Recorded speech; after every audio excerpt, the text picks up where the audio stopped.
მოგესალმებით, მივესალმები კომისიის წევრებს, აპარატის თანამშრომლებს, ასევე საზოგადოებას, რომელიც თვალს გვადევნებს. მე ვარ გიორგი სანტურიანი, წარმოადგენ საქართველოს ცენტრალურ საარჩევნო კომისიას, ვარ მიმდინარე წლის იანვრიდან აპარატის უფროსი, ამავდროულად ვარ ასევე იურიდიული დეპარტამენტის ხელმძღვანელი. ბატონო გიორგი, უღმესი მადლობა მოგბრძანებისთვის თქვენს ხელმძღვანელს ცესკოს თავმჯდომარეს ბატონ გიორგი კალანდარიშვილს მთელი კომისიის სახელით ვუხდით მადლობას. ვინაიდან თქვენ უკვე მოისმინეთ თქვენი წინამორბედი გამომსვლელის მონაწილეობას ხდომაში და ნახავდით, რომ უწყებების მიერ მოწოდებული, თუნდაც მოკლე, მაგრამ ფაქტებზე დაფუძნებული ინფორმაცია, რაც არ უნდა იყოს წარმოდგენილი ისეთი ფაქტები, რაც ჩვენ ისედაც შეიძლება ვიცოდეთ, ან გვცოდნოდა და ასე ვთქვათ, მიგვავიწყდა, ან საზოგადოებას დაავიწყდა კიდეც, ეს ძალიან მნიშვნელოვანია ამგვარი ფაქტები იმისთვის, რომ ჩვენ სათანადო სტარტი გვქონდეს სამუშაოდ და იმ მოკლე ვადაში, რაც პარლამენტმა დაგვიდგინა, გამოსაკვლევ საკითხთან მიმართებაში მაქსიმალური ფაქტები შევაგროვოთ და რაც მთავარია შეფასებები გავაკეთოთ. რომ შემოვსაზღვროთ თქვენი ასე ვთქვათ გამოსვლა, ვიტყვი იმას, რაც არის ჩვენი კომპეტენცია. ის რაც არ არის ჩვენი კომპეტენცია, რა თქმა უნდა, თქვენი სასაუბრო ვერ იქნება. ჩვენი კომპეტენცია არის, როგორც ეს პარლამენტმა დაადგინა და განსაზღვრა 2003-2012 წლები. ჩვენ მოგვიწევს შევაფასოთ ფაქტებზე დაყრდნობით ამ დროს საქართველოში მოქმედი რეჟიმი, როგორც უწოდა მას ხელისუფლებას საქართველოს პარლამენტმა და ამ რეჟიმის სამსახურში მყოფი პოლიტიკური თანამდებობის პირები და ყველამ ვიცით რა არის ამ ტერმინის განმარტება საქართველოს კანონმდებლობით. შესაბამისად გთხოვთ თავისუფალი თხრობის რეჟიმში, როგორც თქვენ ამას ჩათვლით, საჭიროდ იქნება ეს შინაარსი თუ სტრუქტურა თქვენი გამოსვლის, მოგვახსენოთ ქრონოლოგიურად 2003-12 წლებში რომელი არჩევნები ჩატარდა, რომელში გულისხმობს სხვადასხვა დონის არჩევნებს, როდის და შემდეგ ამისმეს ალბათ საკმაოდ მოკლე იქნება. ამის შემდეგ ჩვენთვის საინტერესო კითხვებს და კონკრეტულ არჩევნებზე კითხვებს წევრები დავსვამთ და რაზეც გექნებათ ფაქტობრივი ინფორმაცია გვიპასუხებთ, რაზეც არ გექნებათ თქვენ მომდევნო დღეებში, რა თქმა უნდა, მოინიშნავთ ამ შეკითხვებს და ფაქტობრივ ინფორმაციას წერილობით წარმოგვიდგენთ. თანამშრომლობისთვის კიდევ ერთხელ გიხდით მადლობას. გთხოვთ. კიდევ ერთხელ მოგესალმებით. რა თქმა უნდა, პერიოდი შეეხება 2003 წლიდან 2012 წლამდე არსებულ არჩევნებს და ბუნებრივია იმ შემთხვევაში თუ კი რაიმე კითხვაზე პასუხი არ იქნება ამ ეტაპისთვის მზად, გიდასტურებთ, რომ მზად ვართ თანამშრომლობის ფორმატში იქნება ეს წერილობით თუ შემდგომ სხდომებზე გამოცხადებისას წარმოგიდგინოთ აღნიშნული ინფორმაცია. ძალიან მოკლედ შევეცდები მიმოვიხილო ის არჩევნები, რომელიც ამ პერიოდში გაიმართა და მე დავიწყებ 2003 წლის 2 ნოემბრის არჩევნებით, საპარლამენტო არჩევნებით, რომელიც მაშინ გაიმართა შერეული სისტემით, გახსოვთ 225 დეპუტატი უნდა დაკომპლექტებულიყო საბოლოოდ პარლამენტი, თუმცა საბოლოო ჯამში შემდგომში აღნიშნული არჩევნების შედეგები პროპორციულ ნაწილში გაუქმებული იქნა საქართველოს უზენაესი სასამართლოს მიერ, შემდგომში საქართველოს პრეზიდენტი ვადაზე ადრე გადადგა, რასაც მოყვა პრეზიდენტის რიგარეში არჩევნები უკვე 2004 წლის 4 იანვარს და შემდგომში ხელახალი საპარლამენტო არჩევნები პროპორციულ ნაწილში უკვე 2004 წლის 28 მარტს. შემდგომში აღნიშნული არჩევნებიც, ხელახალი არჩევნებიც წარიმართა იმავე სისტემით, როგორც უნდა წარმართულიყო 2003 წელს და საბოლოოდ არჩეული იქნა 150 დეპუტატი. ბარიერი იყო 7%-იანი და ბარიერი გადალახა ორმა სუბიექტმა, ეს იყო ნაციონალური მოძრაობა დემოკრატები და მემარჯვენე ოპოზიცია, მრეწველები, ახლები. ამის შემდგომ ჩატარდა 2006 წელს მუნიციპალური არჩევნები, საკრებულოს არჩევნები და აღნიშნულ არჩევნებშიდაც ფაქტობრივად სრული უმრავლესობა შესაბამისად ნაციონალური მოძრაობის კანდიდატების მიერ იქნა მოპოვებული. შემდგომში რაც შეეხება 2004 წლის 4 იანვრის არჩევნებს, აღნიშნული არჩევნები რიგარეში არჩევნების ფორმატში წარიმართა და აბსოლუტური უმრავლესობა უკვე შემდგომ საქართველოს პრეზიდენტმა მიხეილ სააკაშვილმა მოიპოვა. 2006 წლის არჩევნების შემდგომ უკვე 2008 წელს ჩატარდა ორი არჩევნები, როგორც საპრეზიდენტო არჩევნები, ასევე საპარლამენტო არჩევნები. საპრეზიდენტო არჩევნები 2008 წელსაც რიგარეში საპრეზიდენტო არჩევნების ფორმატში წარიმართა და საბოლოოდ გამარჯვება ასევე მოიპოვა საქართველოს შემდგომში პრეზიდენტმა მიხეილ სააკაშვილმა, ხოლო მეორე ადგილი დაიკავა გაერთიანებული ოპოზიციის კანდიდატმა ლევან გაჩეჩილაძემ. რაც შეეხება ამავდროულად მნიშვნელოვანი იყო, რომ 2008 წლის 5 იანვრის საპრეზიდენტო არჩევნების პარალელურად ასევე იყო პლებისციტი, რომელზედაც განიხილებოდა ესე ვთქვათ საკითხი საპარლამენტო არჩევნების გაზაფხულზე ჩატარებასთან დაკავშირებით და ამორჩეველმა მხარი დაუჭირა აღნიშნულ საკითხს და შემდგომში არჩევნებიც დანიშნულ იქნა 2008 წლის 21 მაისს. აღნიშნული არჩევნები უკვე ჩატარდა 5%-იანი ბარიერის პირობებში, სადაც ვთქვათ შერეული საარჩევნო სისტემით, სადაც 75 დეპუტატი არჩეული უნდა ყოფილიყო სიების მეშვეობით, ხოლო 75 მაჟორიტარული ოლქებიდან გამომდინარე. სულ ბარიერი გადალახა სამმა საარჩევნო სუბიექტმა, ერთიანი ნაციონალური მოძრაობა, გამარჯვებული საქართველოსთვის, გაერთიანებული ოპოზიცია და გიორგი თარგამაძე ქრისტიან დემოკრატები. შემდგომში უკვე ასევე 2010 წელს წარიმართა მუნიციპალური არჩევნები, თბილისში წარიმართა მერის არჩევნები პირდაპირ წესით და სადაც არჩეული იქნა გიორგი უგულავა და შემდგომში უკვე 2010 წლის შემდეგ წარიმართა უკვე 2012 წლის 1 ოქტომბრის არჩევნები, სადაც ასევე შერეული საარჩევნო სისტემით 5%-იანი ბარიერის პირობებში, სადაც 73 დეპუტატი უნდა არჩეულიყო მაჟორიტარული საარჩევნო სისტემით, ხოლო 77 პროპორციული საარჩევნო სისტემით. გაიმარჯვა საარჩევნო სუბიექტმა ბიძინა ივანიშვილი ქართული ოცნება და მეორე ადგილი სულ ბარიერი გადალახა ორმა სუბიექტმა და მეორე ადგილი დაიკავა ერთიანი ნაციონალურ მოძრაობამ მეტი სარგებელი ხალხს. ძალიან მოკლედ ამავდროულად ამავე პერიოდში იყო შუალედური არჩევნები, თუმცა შუალედურ არჩევნებთან დაკავშირებით თუ კი რაიმე კითხვა იარსებებს შემდგომში დავასრულებ. დიდი მადლობა ბატონო გიორგი. მე მაქვს სამი შეკითხვა, რომელიც ამ სხვადასხვა არჩევნებს ეხება. პირველი კითხვა ეხება 2004 წლის 28 მარტის არჩევნებს. ეს არის განმეორებითი, ხომ ასეა? განმეორებითი საპარლამენტო არჩევნები. ამასთან დაკავშირებით თქვენთვის ალბათ ცნობილია, რომ არსებობს სტრასბურგის გადაწყვეტილება, რომელიც გამოქვეყნდა 2008 წლის 8 ოქტომბერს და მას ჰქვია ლეიბორისტული პარტია საქართველოს წინააღმდეგ. ეს არის ის საჩივარი, სადაც ლეიბორისტულმა პარტიამ უჩივლა სახელმწიფოს და დაადანაშაულა სახელმწიფო მაშინ იმაში, რომ 28 მარტის არჩევნები შედეგები ისე შეაჯამა ცესკომ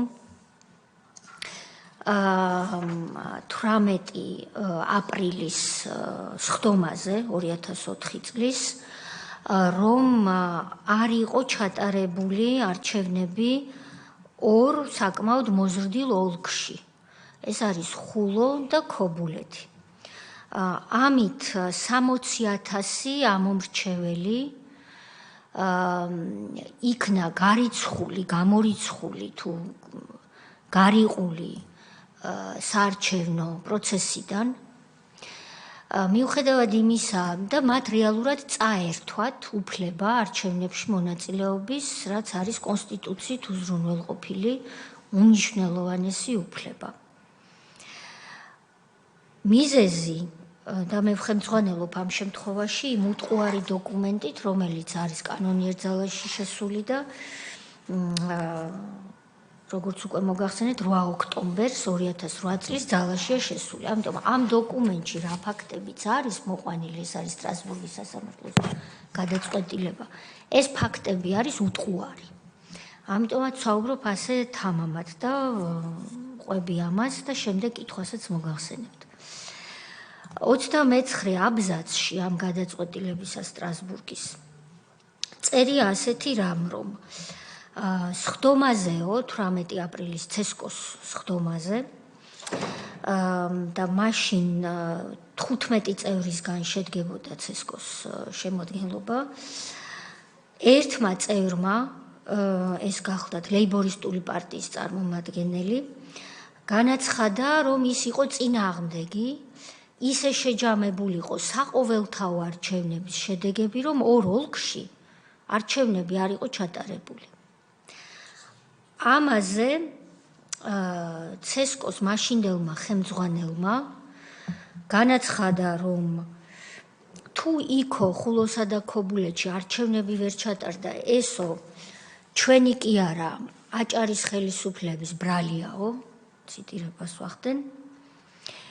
და პრინციპში რომც ჩატარებულიყო იქ არჩევნებიო, ესო შედეგზე გავლენას ვერ იქონიებდაო. რასაკვირველია, კითხვა თუ რატომ ფიქრობდა ის ამას ასე, თქვენ არ მოგემართებათ მით უმეტეს ამდენი წლის შემდეგ, მაგრამ მე მაინტერესებს და მაინც შეაჯამა არჩევნები ცესკომ ხელმძღვანელის ინიციატივით და სწორედ ამის გამო სტრასბურგის სასამართლომ დაადგინა დარღვევა და თქვა, რომ საპარლამენტო არჩევნებზე ეს შევახსენებ ყველას, ის საპარლამენტო არჩევნებია, რომლითაც ნაციონალური მოძრაობა მოვიდა ჩვენს ქვეყანაში ხელისუფლებაში. აი ასეთი არჩევნებით მოვიდა, ეს წერია სტრასბურგის სასამართლოს გადაწყვეტილებაში, სადაც 60,000 ადამიანს წაართვეს ხმის უფლება. ეხლა რატომ არის ეს გარდა იმისა, რომ კონსტიტუციის და კონვენციური უფლებების დარღვევა მნიშვნელოვანი? ლეიბორისტულმა პარტიამ ასე შეჯამებულ არჩევნებში 6.01% მიიღო, მაშინ, როდესაც, როგორც თქვენვე დაადასტურეთ და ასე იყო ნამდვილად, 7% იყო ბარიერი.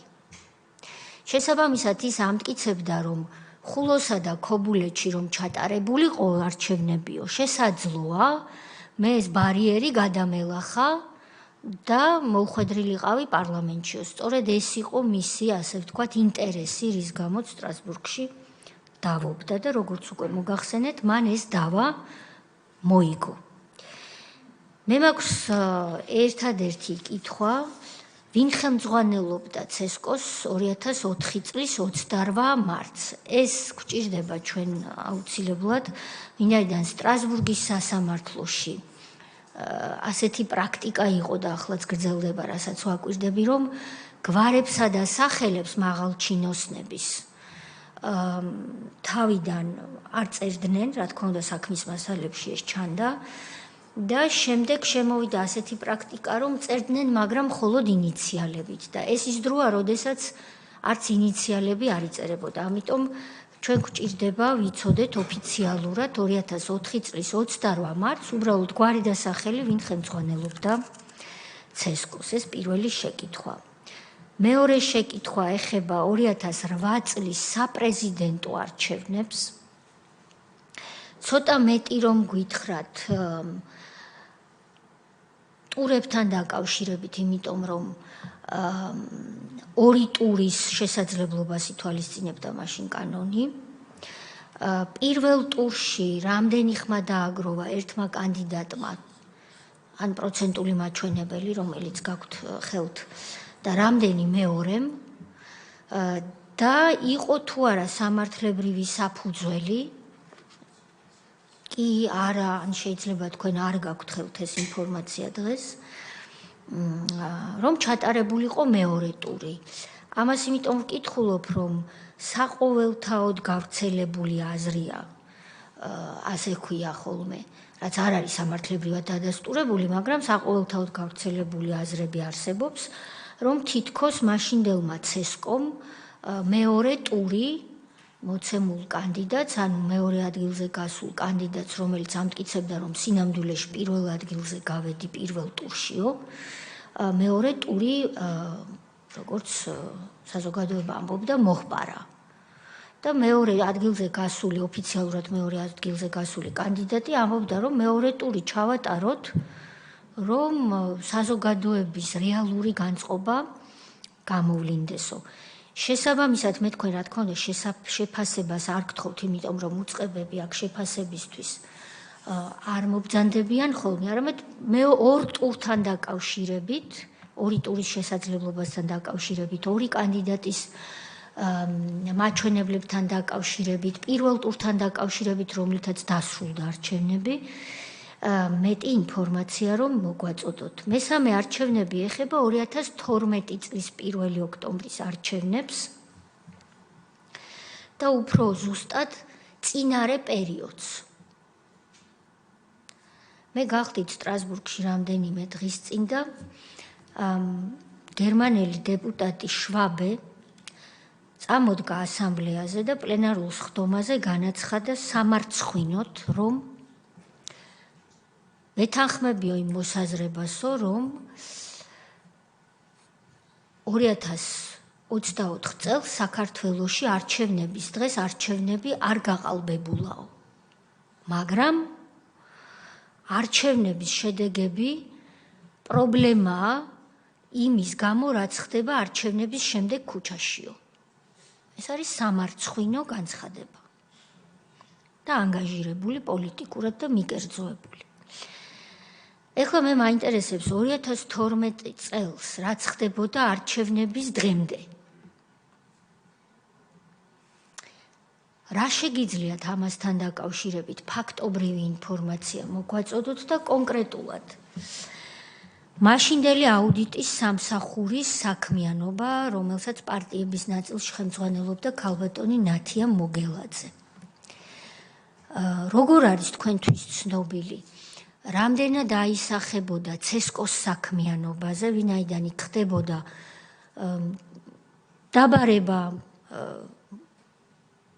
რიგითი ამომრჩევლების, მათ დამიუდიერი და დამამცირებელი მოპყრობა, დაჯარიმება და ბოლომდე, ასე ვთქვათ, ეკონომიკურად შეჭირვებული, სადაც შეჭირვებული ოჯახების მძიმე მდგომარეობაში ჩაგდება, ქონებების წართმევა და ამომრჩევლების დაშინება. ასევე სატელევიზიო გამოსაყენებელი თებშების დაპატიმრება და ასე შემდეგ. ეს ქმნიდა იმ გარემოს, ბატონ შვაბეს თუ დაესესხები, რომელიც შემდეგ განაპირობებდა ცესკოს ასეთ თუ ისეთ ვითარებაში საქმიანობას და უკვე 1 ოქტომბრის არჩევნებისთვის აგებდა გზას, ასე ვთქვათ. რა გზას აგებდა, ამას ჩვენ შევაფასებთ შემდეგ და რამდენად ამ გზის დამგეგმავს რა გამოუვიდა და რა არ გამოუვიდა, მაგრამ თქვენს ნაწილში ხომ არ გაქვთ ინფორმაცია, ან თუ არ გაქვთ, მაშინ კითხვა მოინიშნეთ და მომავალში წერილობით მოგვაწოდეთ, რა ვითარებას ქმნიდა ცესკოს საქმიანობისთვის პარტიების სამსახურის ხელმძღვანელის ნათია მოგელაძის ამდაგვარი საქმიანობა.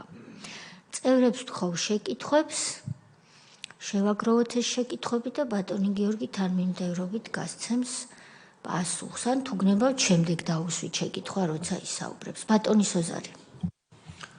მოგესალმებით ბატონო გიორგი. რატომ შევარჩიეთ სწორედ ცესკოს წარმომადგენელი პირველივე სხდომაზე? იმიტომ რომ უბრალოდ რამდენიმე ამონ არის წავიკითხავ კონსტიტუციიდან მესამე მუხლი, საქართველო არის დემოკრატიული რესპუბლიკა. სახელმწიფო ხელისუფლების წყაროა ხალხი. ხალხი ძალაუფლებას ახორციელებს თავისი წარმომადგენლების მეშვეობით. არავის აქვს უფლება მიითვისოს ხელისუფლება. ამიტომაც თუ არსებობს ეჭვი, რომ სადღაც ხელისუფლება მithვისებულია აღარც დემოკრატია იქ და შეიძლება ვთქვათ რომ ყველა უბედურება თუნდაც იგივე წინამოხსენებელთან რაზეც ვლაპარაკობდით შეიძლება იყოს გამომდინარე სწორედ აი ამ მithვისებიდან თუნდაც ის კითხვები რაც დაისვა იმ ორ ოლქთან დაკავშირებით ეხლა მე იმდენად კითხვები კი არ არის უბრალოდ რაღაცებს მოვყვები, რაც მე ვიცი, ვთქვათ, იგივე ჩემი გამოცდილებიდან გამომდინარე. დღეს, როდესაც პოლიტიკური პარტიებმა თქვეს, რომ არჩევნები გაყალბდა და არ შემოდიან პარლამენტში, თუმცა ვერც ერთი მტკიცებულება ვერ წარმოადგინეს. 2008 წლის არჩევნებზე ლაპარაკობდა ქალბატონი თეა და მე ვიტყვი რამდენიმე მტკიცებულებას, რაც ხდებოდა მაშინ, როგორც საქართველოს სახალხო დამცველმა, ჩვენ ჯერ ერთი დაკვირვებასაც წარმოებდით და მეორე გამოვითხოვეთ ვიდეო მტკიცებულებები, ვიდეოკამერების ჩანაწერები რამდენიმე ოლქიდან, რომელიც მაშინ თითქმის ყველა უბანზე ხდებოდა ჩაწერა რამდენიმე უბნიდან და მაგალითად დადასტურდა ასეთი ამბები. გორში რამდენიმე უბანზე, სადაც იყო ეწერა რომ თქვა ნაციონალურმა მოძრაობამ მიიღო პირობითად 500 რაღაცა ხმა, ზუსტად არ მახსოვს 500 რამდენი, თორე ციფრები ზუსტად მახსოვს 500 რაღაცა იყო. ამ არჩევნების დღის განმავლობაში 8 საათიდან 8 საათამდე უბანზე შევიდა 200 რაღაცა ამორჩეველი 250 პირობითად. ანუ დაახლოებით ორჯერ მეტი ხმა მიიღო მხოლოდ ნაციონალურმა მოძრაობამ იმ კონკრეტულ უბანზე, ვიდრე შევიდა მთლიანად ამორჩეველი და ასეთი იყო ძალიან ბევრი, რა ვიცი, ამაზე უფრო მეტი სისტემური დანაშაული შეუძლებელია. როდესაც ნახა მაშინდელმა ხელისუფლებამ საით მივდიოდით და რომ მტკიცებულებები იყო უდავო გაყალბების, მათ საერთოდ შეგვიზღუდეს წვდომა აი ამ ჩანაწერებზე, რაც ასევე კონსტიტუციის დარღვევაა. 2008 წელს უკვე საპარლამენტოზე მოხდა ასევე საინტერესო ამბავი, კოდორის ხეობა მოგეხსენებათ 2008 წლის ომამდე იყო საქართველოს ცენტრალური ხელისუფლების კონტროლ ქვეშ. სააკაშვილმა უბრალოდ დაინახა, რომ მაჟორიტარულ არჩევნებს აგებს მესტიაში აგებდა ჩვენს კოლეგასთან, ვიქტორ ჯაფარიძესთან და კოდორის ხეობა, სადაც არჩევნები ბუნებრივია ტარდებოდა, მაგრამ არ ტარდებოდა მაჟორიტარული არჩევნები, იმიტომ რომ ეს არის გულირიფშის რაიონის ნაწილი. სწორედ აი ამ საარჩევნო მიზნით მხოლოდ ერთჯერადად შემოერთეს მესტიას და იქ განლაგებულ 3000 ჯარისკაცის ხმა წამოიღეს მესტიაში. 3000 კაცის ხმა აბსოლუტურად 3000-ივე ხმა იყო ყოველგვარი დაკვირვების გარეშე იყო ეს ხმები მიცემული, 3000-ივე ხმა იყო ერთ კანდიდატზე, ნაციონალური მოძრაობის კანდიდატზე მიცემული და 3000 ხმა მთლიანად წყვეტს მესტიაში არჩევნების ბედს, რომელიც მე მგონია, რომ ეს არის ერთ-ერთი მაგალითი იმისა, თუ როგორი დარღვევები ხდებოდა და როგორი დარღვევებით ტარდებოდა არჩევნებში. 2012 წელს რაც შეეხება, ამაზე გაცილებით მეტი მასალები გვაქვს ბუნებრივია და ამაზე ალბათ კომისია შემდეგ მუშაობის პერიოდში იმსჯელებს. იმდენად კითხვები არ მინდოდა, რამდენადაც უბრალოდ რო აღმეწერა ვითარება, რაც არის, რაც იყო, რის გამოც გადავწყვიტეთ, რომ კომისიამზე სწორედ თქვენ ყოფილიყავით მეორე მომხსენებელი. კი ბატონო, მაშინ უპასუხეთ ჩემს ამ შეკითხვას, თუ ბატონის ოზარის გამოსვლიდან თქვენ თვითონ გაგიჩნდათ სურვილი, რომ დაამატოთ რაიმე ფაქტობრივი გარემოება და შემდეგ სხვა წევრებიც სავარაუდოდ დასვამენ შეკითხვებს. მადლობა. დავიწყებ პირველი კითხვით, რომელიც შეეხება 2004 წელს გამართულ ხელახალ არჩევნებს, რომელიც წარიმართა პროპორციული წესით, რადგანაც უზენაეს სასამართლოს მიერ გაუქმებული იქნა ამ ნაწილში შესაბამისი შედეგები.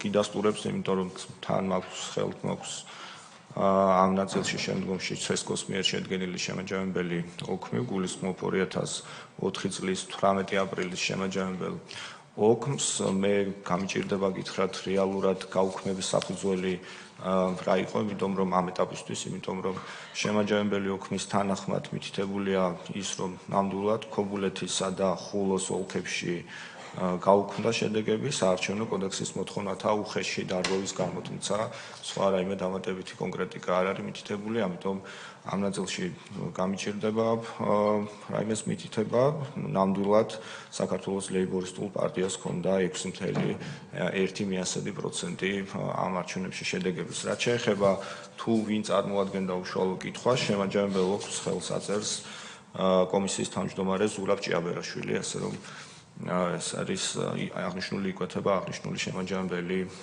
ოქმიდან.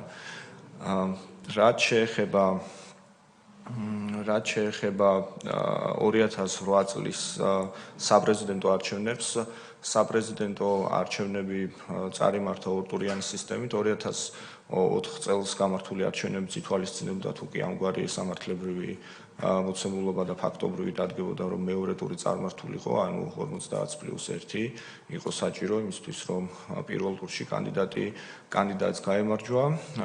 ამ შემთხვევაში 2008 წელს პირველივე ტურში გაიმარჯვა ბატონმა მიხეილ სააკაშვილმა და საბოლოოდ შედეგები არის ამგვარად. ბატონ მიხეილ სააკაშვილს აქვს 1,49,647 ამომრჩევლის ხმა, რაც იყო 53.45% და ბატონ ლევან გაჩეჩილაძეს ჰქონდა 509,111 ამომრჩევლის ხმა, რაც იყო 25.78%.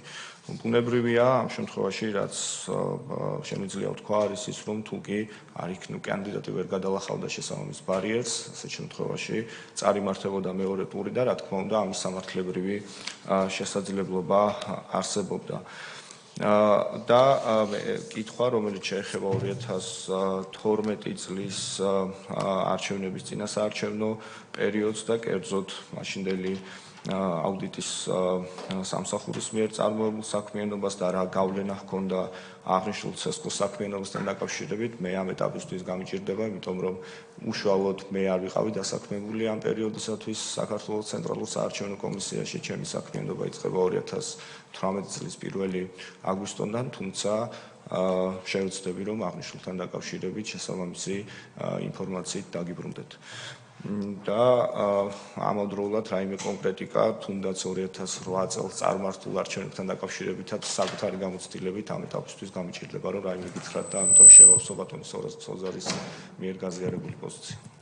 დიდი მადლობა. ბატონო გიორგი, მაშინ ამ მესამე შეკითხვაზე იქნება მოინიშნოთ ეს შეკითხვა და წერილობით აღარ შეგაწუხებთ მობრძანებისთვის და წერილობით თუ კი რაიმეს ეს უფრო ანალიტიკაა და ცესკოს ოფიციალური პოზიცია, რომ სხვადასხვა არჩევნებზე იმის დამიხედვით რა უსწრებს წინ არჩევნებს, ან რა მოსდევს არჩევნების დღეს, ცესკოს სამუშაო ვითარება არის სხვადასხვა, ხომ ასეა. ის სამარცხვინო ქცევა მაგალითისთვის, რაც ვიხილეთ ბოლო არჩევნების შემდგომ ერთ-ერთ სხდომაზე, პირდაპირ თავდასხმა ცესკოს ხელმძღვანელზე, რომელიც თავდამსხმელის გვარს და სახელს სამარცხვინოდ შეიტარს საქართველოს უახლეს ისტორიაში, ესეც ერთ-ერთი მაგალითია, რომ შეიძლება ცესკო მუშაობდეს ასეთ ვითარებაში ან ისეთ ვითარებაში, ხომ? თუ კი თქვენ მოიძიებთ ფაქტებს, ინფორმაციას, თუ სწორედ სახელმწიფო აუდიტის სამსახურის პოლიტიკური პარტიების შესაბამისი სამსახურის ქალბატონი ნათია მოგელაძის საქმიანობიდან გამომდინარე, რა პირობებში უწევდა მაშინ ცესკოს მუშაობა, ეს მხოლოდ წაადგება კომისიის საქმიანობას. რაც შეეხება ოქმს და ოქმებს, რომელიც თქვენ თან მოიტანეთ სხდომაზე, ეს პროცედურულად სწორია და გამართულია თუ კი თქვენ თანახმა იქნებით, რომ ეს დოკუმენტაცია უკვე ჩააბაროთ კომისიას, ან თუ სხვაგვარი ინსტრუქცია გაქვთ ხელმძღვანელობისგან, მაშინ წერილობით მოგვაწოდეთ ხვალ, ესეც აბსოლუტურად მისაღები იქნება ალბათ კომისიის წევრებისთვის, მაგრამ ერთიც სწორია, მეორეც, როგორც თქვენი უწყებისთვის ჩათვლით საუკეთესოდ, ისე გააკეთეთ. ბატონ თენგისნებავდა კითხვის დასმა. უფრო თხოვნა იქნება, იმიტომ რომ ეხლა ალბათ ვერ მიპასუხებთ. თქვენ ამბობთ, რომ ოქში მითითებულია უხეში დარღვევები, იქ სადაც იმ ოლორგში გაუქმდა. რაიმე მასალა თუ ინახება იქნებ მოიძიოთ. თქვათ, რას ეყრდნობოდა, რომ ისინი ასკვნიან, რომ უხეში დარღვევები იყო. იყო რამე საჩივრები, თუ ეს საჩივრები საერთოდ არ არსებობს და უბრალოდ მოსაზრება იყო ასეთი, რომ ალბათ უხეშად დარღვევები ჩატარდებოდა. რა მასალა არსებობს, რომელიც მიიყვანდა თუნდაც ფორმალურად იმ დასკვნამდე, ცეცხლს რომ ჩაეწერა თავის ოლქში რომ უხეში დარღვევით ჩატარდა იმ ოლქში. მადლობთ. ისე კაბუტონთა 2008 წლის საპრეზიდენტო არჩევნების სურათი რო წარმოვიდგინოთ, იყო ერთი მუნიციპალიტეტი, სადაც ვერ მოხერხდა გაყალბება, მოხევებმა დაიცვეს თავისი ხმები. პირველ ადგილზე გავიდა ლევან გაჩეჩილაძე, მეორე ადგილზე გავიდა ბადრი პატარკაციშვილი და მესამე ადგილზე გავიდა სააკაშვილი. ხა საქართველოში იგივე სურათი არ იქნებოდა, მაგრამ თუნდაც ის წეღანაც ვახსენე გორის მასალები, ის მეწყველებდა, რომ სააკაშვილი თუ პირველ ადგილზე გავიდოდა, მეორე ტური მაინც გარდაუვალი იყო, თუმცა დიდი შანსი იყო, რომ საერთოდაც პირველი ადგილი ლევან გაჩეჩილაძე ყოფილიყო და მეორე ტური სავარაუდოდ მაინც იქნებოდა საჭირო, უბრალოდ პირველ ადგილზე გასული ლევან გაჩეჩილაძის სახელმძღვანელობით. კი ბატონო, ბატონი თენგიზის შეკითხვას გავაგრძელებ, თქვენ უპასუხებთ, მაგრამ ამავე გადაწყვეტილებაში არის 129 აბზაცი, რომელშიც უკვე სასამართლო თავის გადაწყვეტილებას ამბობს, საუბარია სტრასბურგის გადაწყვეტილებაზე, იმასთან დაკავშირებით, რომ ბატონი ზურაბ ჭიაბერაშვილის ხელმძღვანელობით 2004 წლის 28 მარტს ხულოსა და ქობულეთის ამომრჩევლის აზრის გარეშე შეჯამდა ის საპარლამენტო არჩევნები, რომლის შედეგადაც ნაციონალური მოძრაობა მოევლინა ჩვენ სახელმწიფოს მმართველ ძალად მრავალი წლის განმავლობაში. სტრასბურგის სასამართლო ამბობს ასეთ რამეს. 129 აბზაცში. ხულოსა და ქობულეთში არჩევნების შედეგების გაუქმებით ცენტრალურმა საარჩევნო კომისიამ არამხოლოდ გადააჭარბა თავის უფლებამოსილებას, არამედ უფრო მეტიც ის ასე მოიქცა ისე და იმგვარად, რომ ყველანაირი შესაძლებლობა სამართლებრივი მისაგებლისა და სასამართლო გამოძიების გამორიცხა თავისი ქმედებით. ეს არის უმძიმესი აბზაცი, 129 აბზაცი, თქვენ გიყურებთ, თორემ თქვენ არაფერი ვაში ხართ, რომელიც მაშინდელი ცესკოსა და მის ხელმძღვანელის მიმართ არის ბევრ სხვა მძიმე დასკვნებთან ერთად სტრასბურგის სასამართლოს გადაწყვეტილებაში, რომელიც კიდევ ერთხელ მინდა საზოგადოებისთვის განმარტო, რომ არის კანონიერ ძალაში შესული სოფლიოში ყველაზე ავტორიტეტული სასამართლოს საერთაშორისო სასამართლოს მიერ. ამავე გადაწყვეტილებაში და თავს აღარ შეგაწყენთ, ნათქვამია, რომ ცესკომ როდესაც თქვა, რომ ხულოსა და ქობულეთში არ არის საჭირო არჩევნების ჩატარება და ამ ხალხის აზრი არ გვაინტერესებს, ისევ თვლით, რომ ნაციონალური მოძრაობა უნდა მოვიდეს ხელისუფლებაშიო. სტრასბურგის სასამართლომ დაადგინა, რომ ფაქტობრივი მტკიცებულებები არ ჰქონდა, ისე თქვა ეს. ანუ თქვენს კითხვაზე პასუხი 16 წლის წინ სტრასბურგის სასამართლომ გასცა. შესაბამისად, ეს არის ის, რაც ჩვენ უტყუარ მტკიცებულებად გამოგვადგება, თუმცა რასაკვირველია, ის ფაქტობრივი დამატებით ინფორმაცია, რაც თქვენ შესაძლოა გქონდეთ, ესეც ძალიან გვაინტერესებს.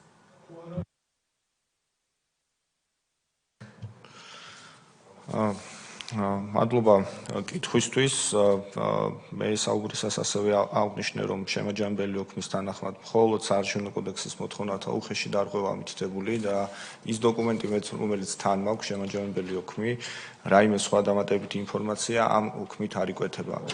დიახ, დამატებით, თუმცა ხანგრძლივი პერიოდია გასული, ამიტომ არ ვარ დარწმუნებული, რამდენად შესაძლოა აღნიშნული ინფორმაცია დოკუმენტურად შესაძლოა, თუმცა ასევე დამატებით კიდევ ერთხელ შევეცდებით ამ საკითხზე, ასე რომ ვთქვათ, მოგაწოდოთ დამატებითი ინფორმაცია, იქნებ რაიმე შესაძლოა გახდეს და არსებობდეს და მოგაწოდოთ.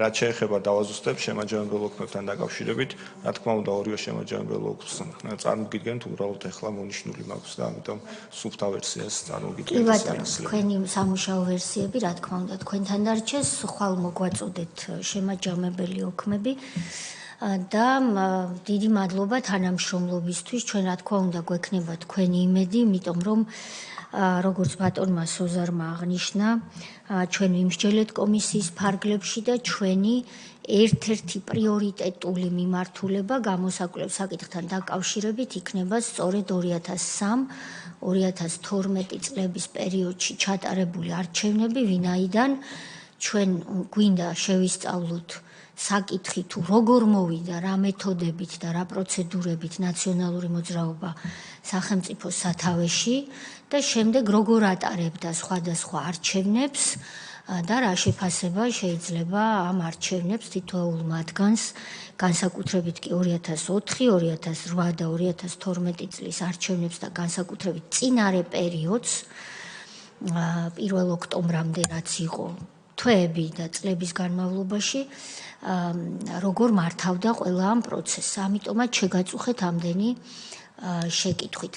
დიდი მადლობა მობრძანებისთვის, გისურვებთ წარმატებებს და მადლობას მოგახსენებთ იმ სრულიად უახლესი ტექნოლოგიებით არჩევნების ჩატარებისთვის 2024 წელს, რაც თქვენ დანერგეთ, ჩვენს ევროპელ პარტნიორებთან დახმარებით, რომელთან დაკავშირებითაც რამდენიმე კვირის წინ სტრასბურგის საპარლამენტო ასამბლეის სრულიად მიკერძოებულ და თავდასხმით გარემოშიც კი, სადაც მე მომიწია ყოფნა, ვერავინ დამალა ის, რომ თქვენ მიერ ჩატარებული ელექტრონული არჩევნები არ გაყალბებულა და რაც მთავარია, ვერ გაყალბდებოდა, ვინაიდან იქ მყოფი დეპუტატები, რომლებიც თავს გვესხმოდნენ მხოლოდ იმიტომ, რომ არ მოწონთ ქართული ოცნება, ამბობდნენ კულუარულ საუბრებში, რომ ისინი თვითონ დაუკავშირდნენ იმ ევროპულ კომპანიებს, რომლებმაც თქვენი ელექტრონული სისტემის აუდიტი ჩაატარა და რომ თავად ამ ევროპულმა კომპანიებმა მათ უთხრეს, მათ შორის ამერიკულმა, ჰოლანდიურმა და სხვებმა, რომ ეს არჩევნები არ გაყალბებულა. ეს არის თქვენი და თითოეული თანამშრომლის და თქვენი ხელმძღვანელის დამსახურება, ვინც ამ საქმეს ემსახურებოდით. ამიტომ კიდევ ერთხელ დიდი მადლობა და დიდ წარმატებებს გისურვებთ, წელსაც საარჩევნო წელია და გამძლეობა და მოთმინება კვლავ დაგჭირდებათ. მადლობას გიხდით მობრძანებისთვის. დიდი მადლობა.